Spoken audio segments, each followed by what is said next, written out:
Welcome to Drilling Deep. I'm your host, John Kingston. We're the place at FreightWaves where we talk about diesel and oil. Got to drill for oil to get it, so that's why we call the show Drilling Deep. And then we talk about whatever we feel like talking about. This week, we're going to speak with Mike Roeth. He's been here before with us at Drilling Deep. He is the head of the North American Council for Freight Efficiency, and they've been getting results in from their latest run-on-less test of various technologies and techniques to improve fuel efficiency. He's going to be here with us in a few minutes and talk about some of the results of their test this year, which focused on battery electric vehicles. Last Friday, when the prior edition of Drilling Deep dropped, ultra-low sulfur diesel on the CME Commodity Exchange settled that day at a little more than $3.36 per gallon. Today, as I record this, it dropped below $3 per gallon for the first time since the end of July. It really has been a stunning decline. So let's talk about why. It seems like just a week ago that diesel was going to rise forever. Of course, nothing ever rises forever, but sometimes you get that feeling. And if you're listening to this, you're probably wondering why you haven't seen much more of this move at the pump. And you haven't.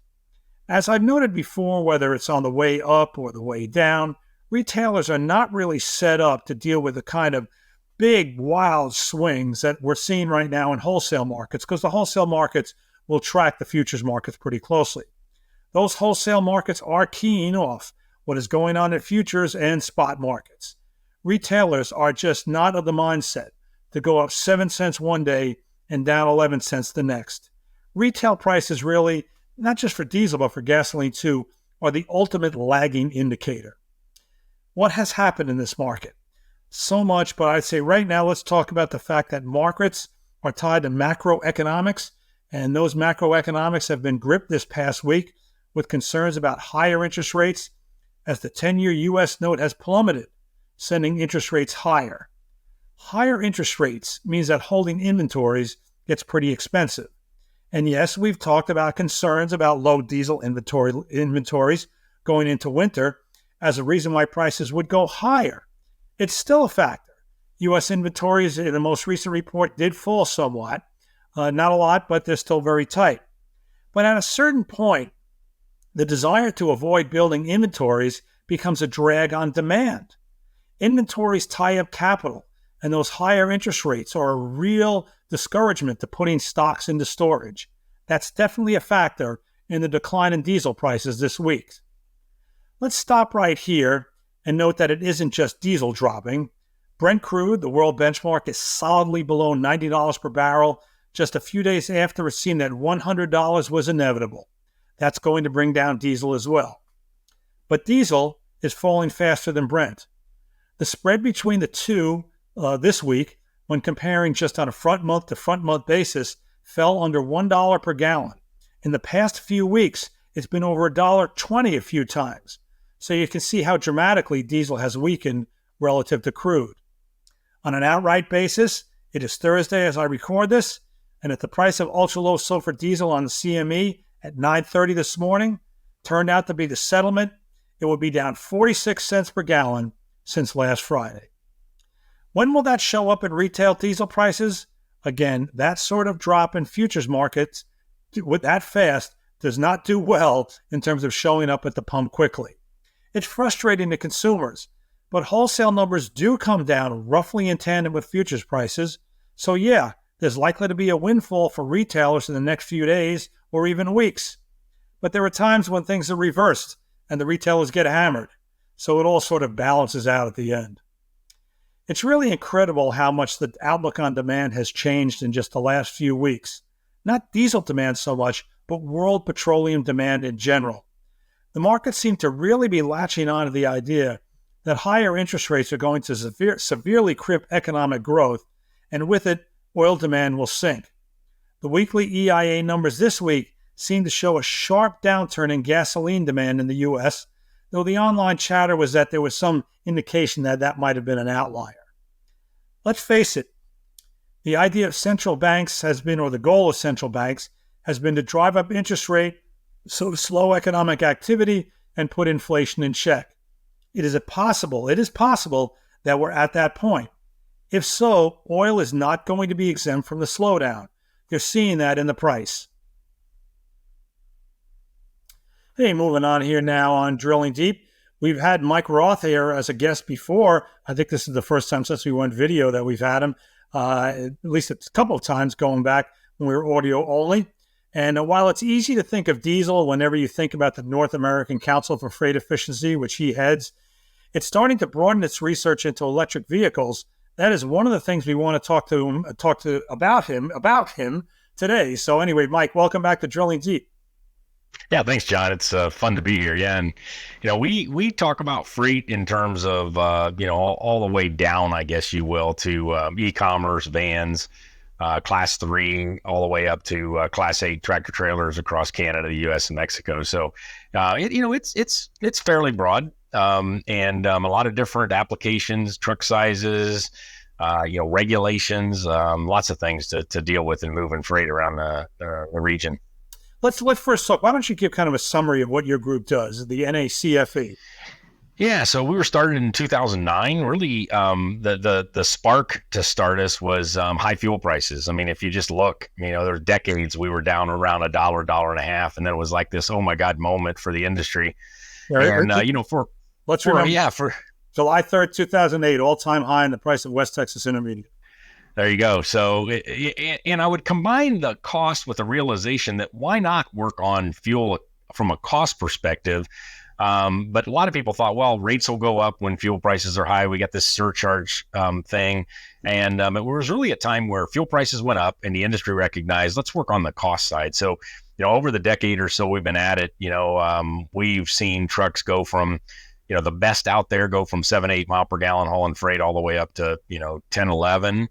And, we've got super trucks from the truck manufacturers that are doing 14, 15, 16. So that along with the greenhouse gas regulations that have been sort of a push, as well as various different polls, and diesel's become a lot better. But, we noticed, in the end of the last decade that, I wasn't going to stop there. And this zero emission freight movement, or sometimes we call it decarbonizing, I mean, it has come faster than I thought.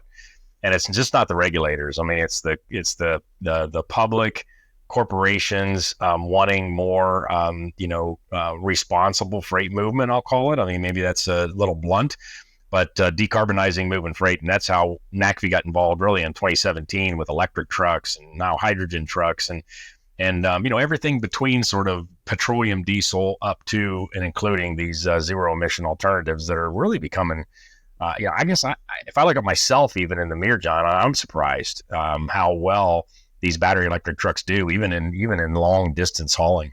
All right, well, let's talk a little bit. So your various programs, I guess, I don't know whether to call it an annual program or an ongoing program. It's been called Run on Less, and that the whole idea is to see how far you can run on less fuel. And your recent initiative, and I guess it's ongoing, you can talk about it, is called Run on Less Electric Depot. So obviously it has electric BEVs, battery electric vehicles at its heart. Where's that program stand? Has it been completed? I know it launched recently. Is it still ongoing? Yeah, so it's kind of done. I'll explain, John. We do these every 2 years. It started with in 2016, basically the team I run saying, I wonder what the best of the best is out there. These truckers are bragging about their fuel economy like people brag about their weight and golf scores. So we went out and sought to find out, and we did one in 17 and 19, almost exclusively on diesels. We had one natural gas truck in 2019, and then in 21 and now in 23 we focus solely on battery electric vehicles or battery electric trucks, and there we went down to class 3. So it's been a huge learning experience over the last few years, going really quite bluntly from, hey, are these things like Bigfoots or Sasquatches? We hear about them, but they're probably not really there, to yes, they're here. And in small trucks, vans, step vans, medium duty box trucks, and even short distance urban heavy duty tractors, they're really getting the job done and doing quite well. Now, there's a lot of things to keep working on. I'm sure we'll get into it, but they are so simple truck architecture. Batteries, motors, electronics, and you go. You don't, no after treatment, much less moving parts. Just very simple technology in a business that's gotten really complex with these diesel engines, and then looking at things like hybridization and natural gas and other things.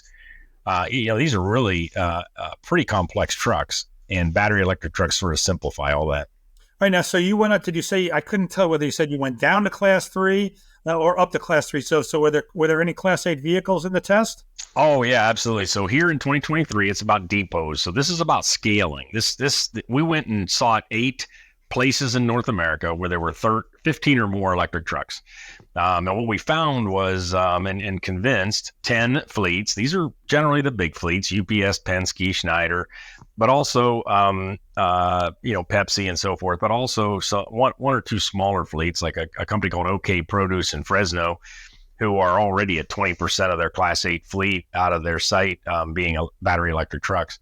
So we have a handful of things like 4D Transits, GM Bright Drop, Freightliner custom chassis, small vehicles like you'd see in e-commerce and other sort of inner city urban deliveries, and then up through one box truck, and then we've got a lot of heavy duty tractors from the traditional manufacturers like Freightliner and Volvo, but also from BYD, Nikola, and Tesla who joined the run. So the focus this time was, how do you go from like 1 or 2 trucks at a site to 15 or as much as 82? One of the sites, a Schneider, you think Schneider, right? Truckload carrier, no way are they looking at electric trucks. Well, they have 82 e-Cascadia is operating right now with only 10 diesels augmenting it in a very classic intermodal drayage operation, moving to the rail yards and to warehouses across Southern California.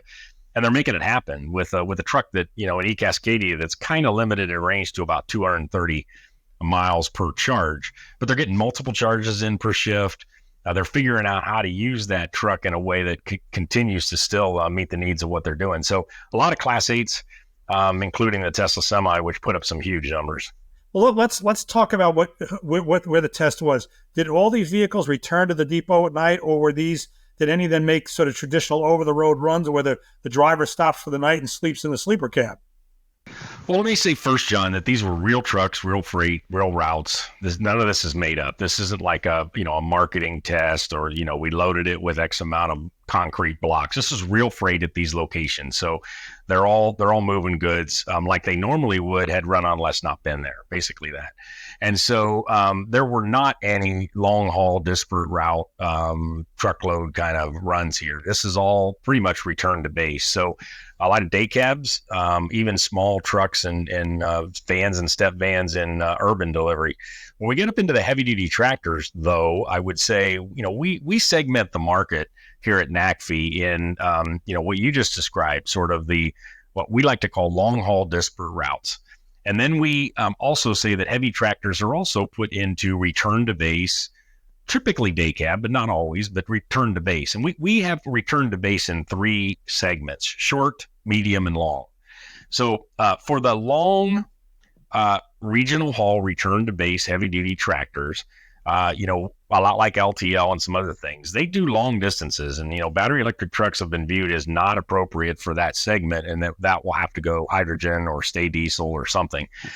One of the big learnings we've had here is I'm not so sure about that, and we aren't either. So this return to base makes the electric truck, or really any of these alternative fuels, a lot simpler, because they come back to a site where you can put the infrastructure there.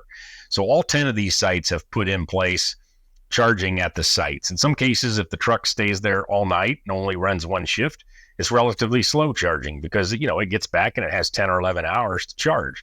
The cheaper the charger, the cheaper the equipment that you put in place, the less demand on the utility, and quite frankly, have ability to then charge when the electricity is cheaper. But as we get up into slip seat operations of these, medium and long haul, then becomes more challenging, and so you need faster charging and so forth. So what we've kind of found in the run, and we watched 22 trucks at these 10 sites, and we pushed detailed data to the dashboard.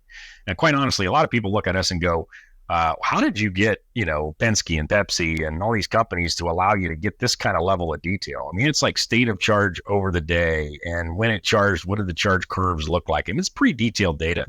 But they did it to help the industry.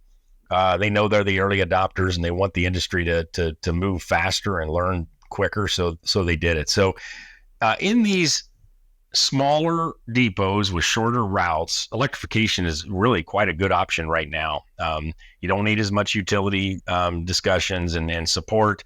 The trucks are smaller, cheaper. They tend to not operate overnight.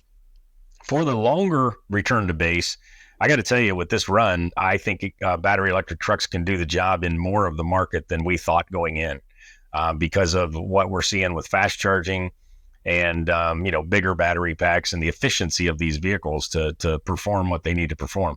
They're not ready yet for the long haul disparate routes, and we don't have an infrastructure that can support it. But for those return to base long haul, we think it might be more of an option than we thought going in. Right. So you're still talking about something that might be pulling a 53-foot trailer. It just isn't going over the road with an overnight stay.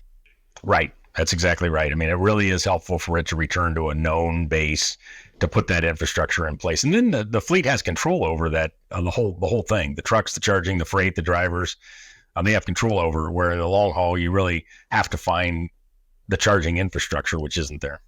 Yeah. Now, what did you find in terms of cost? I mean, you would have done this at a time when diesel prices were relatively elevated.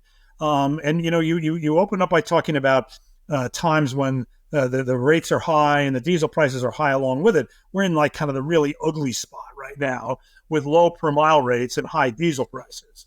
So what did you find in terms of the efficiency, not really just the physical efficiency, but the economic efficiency of switching out from kind of a higher cost diesel down to electricity, which is a fairly fixed cost? And, would the efficiency work if the diesel price was low as well? Yeah. So for anybody that says, they know, or they think they know the total cost of ownership of electric versus diesel and anything in this, heavy duty atmosphere, I say, you don't know. So we don't know yet, John. I mean, we can start to point to things we're starting to learn. I mean, right now the trucks are pretty expensive. We have incentives that can help that, but the incentives aren't going to be there a long time. I submit the high truck costs are going to mitigate as we get to some scale, but also as we learn and understand how simple these powertrains are, and how much less work it is to both build, maintain, and operate these trucks, that we'll see, cost, what we call here at NACV, like difficult to monetize benefits. One that I talk about all the time is truck drivers. They love these trucks. I'm convinced that driver turnover will be lower when companies run electric trucks rather than diesel or natural gas or other trucks. I mean, they're just so easy to drive. And we've got many testimonials on the videos right now on this runonless.com, where you can see what the drivers are saying about it. But there's others too. I mean, from just simpler maintenance facilities to, some of these trucks go inside to get loaded. All of the e-commerce companies in the run, UPS, Purelator's in the run, they go inside. And so, that has fumes as exhaust, and people loading and unloading, and it gets hot in the summer, cold in the winter because doors are open, exhaust is going. So I could go on all day, but we're finding a lot of benefits in the total cost of ownership of these trucks that are very difficult to monetize. So resale value is another one that people bring up a lot. So there's just a bunch of things that we won't know for a while. But I would say, the total cost of ownership is looking better than when we thought coming in. And the ability to do multiple charges in many of these duty cycles, either with returning to that base and getting another charge, not all the way up to 100%, but maybe just from 20 to 50% is really helpful. And then, before we get to truck stop electrification and infrastructure, we're going to have what some are calling electricity hubs, or even some just like in route charging. So some of these return to base, if it's 250 miles out, you might just simply be able to put a charger at that outbound place, have that driver charge there, relatively fast charging. I mean, we're talking about a megawatt charging, which means you can charge the biggest battery pack we know of right now in heavy duty in less than around 45 minutes. That's not that much longer than diesel. I mean, it is, but it's kind of manageable. Yeah, I mean, I should not bring up this analogy because one's a car and the other's a truck, but my brother-in-law did drive his Tesla from Florida to New York recently. And, of course, the Tesla system is such that it tells you where the next charger is. So that's great. Of course, there's no reason you can't have that in trucking as well. So he really didn't have any problem. The one thing that concerns me long term is right now you have an infrastructure for refueling that is designed for kind of one way of doing it. The truck stop, the gas station, whatever. I get concerned about the ability to have enough capital for two recharging systems. One would be for electric charge, and the other would be for hydrogen or diesel or something else. Kind of to your point about, we're not ready for prime time on the long-term truck. So that's a concern that I have. I mean, you're talking about a significant amount of capital to support two charging systems. And that's one that I don't think gets brought up a lot. That is definitely a concern of mine. No, and we share that. I mean, it's I think we're going to go completely zero emission, even in freight. Let's just assume like vocational trucks and northern Canada logging is going to stay diesel. So let's don't say that all 100% are going to go electric or hydrogen, but just the over the road sort of regional haul and sleeper trucks like we're talking about. I think we're going to end up with both if we're going to decarbonize and go to zero. So both electric and hydrogen fuel cell electric trucks. With that, then we're going to need some amount of infrastructure. Now, I think what's going to happen is, sort of in that middle, which is going to dominate. So is this going to be like 50-50? If we go out 30 years, I don't know, 25, 30 years, is this going to be 50% battery electric trucks and 50% hydrogen fuel cell, or more like what we're kind of thinking, like 90-10. So if it's 90-10 or 80-20, and I'm personally saying 80% electric and 20% hydrogen fuel cell electric, then then maybe that's a different story where the hydrogen then needs to be in some very specific places. I think the EPA and the DOE, I should say, in their funding for hydrogen hubs, they're kind of going through that thinking right now with the whole industry. Okay, well, where would you put these hydrogen hubs? Where would you put those to limit the amount of hydrogen distribution you need to make? Because, there's tons of compare and contrast battery electric and hydrogen, right? One of the challenges of hydrogen is you have to transport it. You have to transport it in liquid form to make any sense. So you've got trucks and trailers and so what's the distances that you're needing to do that? So the whole infrastructure point you're bringing up is huge, and it's going to depend not only on the infrastructure itself, but how far these trucks make sense and what that sort of mix of battery and hydrogen will be long term. Again, the battery truck is pretty simple. The infrastructure is actually straightforward as well. Because, we've been putting up skyscrapers and sports complexes. We kind of know what's going to need to happen to do a 10 megawatt trucking site because we've done others. Now, we get all the discussion about brownouts and is the grid ready and all that. And, what percent of the grid is coal and what percent is renewable. We can, of course, have all those discussions. But at the end of the day, it's going to come down to, for trucking, what can the battery electric truck do and how far can it go to gain its relative simplicity against a much more complex hydrogen fuel cell truck and the infrastructure that's needed as well. So that's kind of where we're at right now as we learn from the run and the other research that NACFE's been doing. Now, let's talk about if you were able to calculate kind of a miles per gallon equivalent for this. Now, I'm not sure how you would do it. It would seem to me off the top of my head, let me give you my half-baked theory, that you would say, well, okay, we had to spend X amount of dollars to acquire the electricity to run it. That would buy you X number of gallons of diesel, which has an average rate of, let's say, 9 miles per gallon. I mean, did you do something like that? And yeah, so we've done that, and so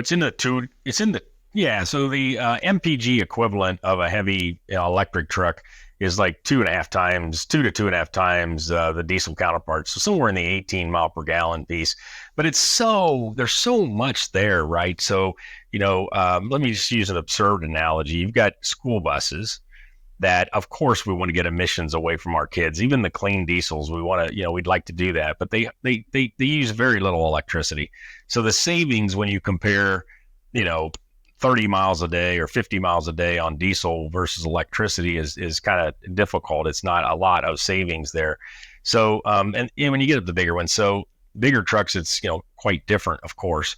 So all of it kind of depends on the duty cycle, the situations at the locations.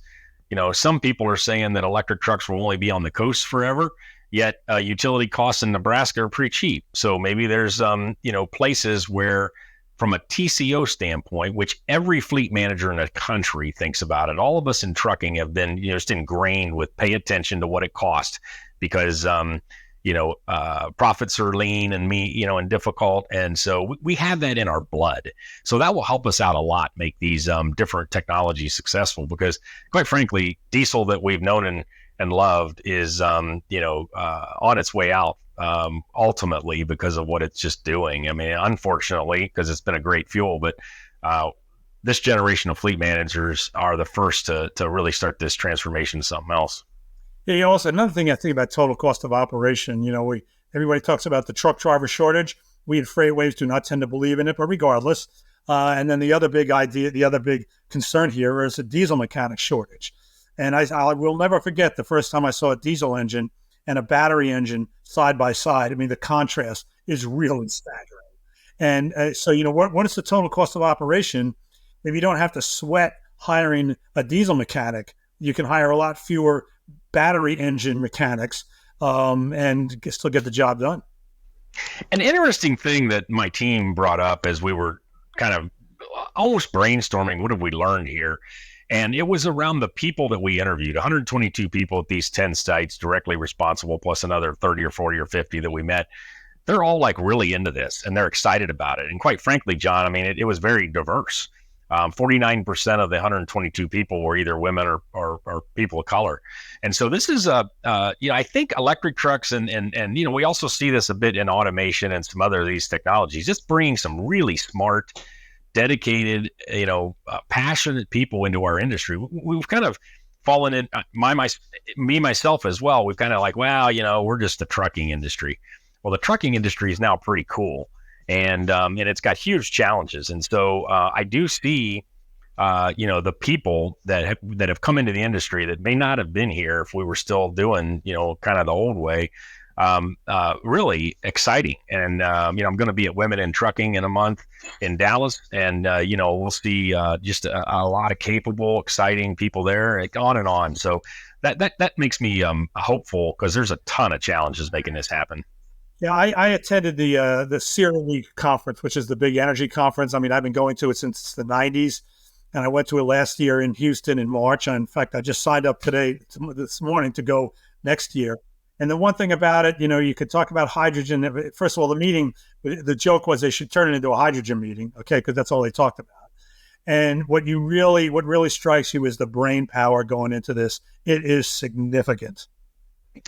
Yeah, it is. You really, it's not like I don't see it as a short-term thing. I mean, I think it's the group doesn't want to just show it can be done. Like, the last few weeks I've been talking that Run on Less was showing the art of the probable, not the art of the possible. It's not like research and like engineering things. These are real production level trucks being operated by fleets in a way to make them as successful as we can with limited range and longer fuel times. And if one thing I've learned in our industry in 35 years is that, throw us the challenge. We may not like it, but we'll figure it out because at the end of the day, we got to move the goods, right? Or like my friend Rakesh at Daimler says, if we don't do that, we'll all be sitting around hungry and naked. And so we take that responsibility, extremely seriously in this industry, and then we'll figure it out. And I think the Run on Less, you can see it right now at runonless.com. These are 10 places that are quote unquote figuring it out. Well, Mike, I could talk to you about this all day, but we're going to have to bring it down to a close. So anyway, I want to thank Mike Roeth talking about Run on Less. He's with the North American Council for Freight Efficiency. If there was a takeaway number from this, 18 miles per gallon is a pretty good number, Yeah, and we had one truck that did 1,076 miles in 24 hours. They did 400 miles on a stated charge. I mean, those numbers for all of us doing this work, we're like, oh my God, maybe this is a bigger part of the industry and quicker than we thought. Of course, a lot of the challenges that we've talked about in the time we've had together, but it's here, it's real, and we'll see how fast it goes. And we're glad that you've been here. So anyway, Mike Roeth, thanks for joining us here today on Drilling Deep. You've been watching Drilling Deep. We are part of the or just listening to it. You could be watching it, you could be listening to it. We are part of the Freightcast family of podcasts from FreightWaves. You can find us on all the leading podcast platforms as well as YouTube. I've been your host, John Kingston, and please join us again.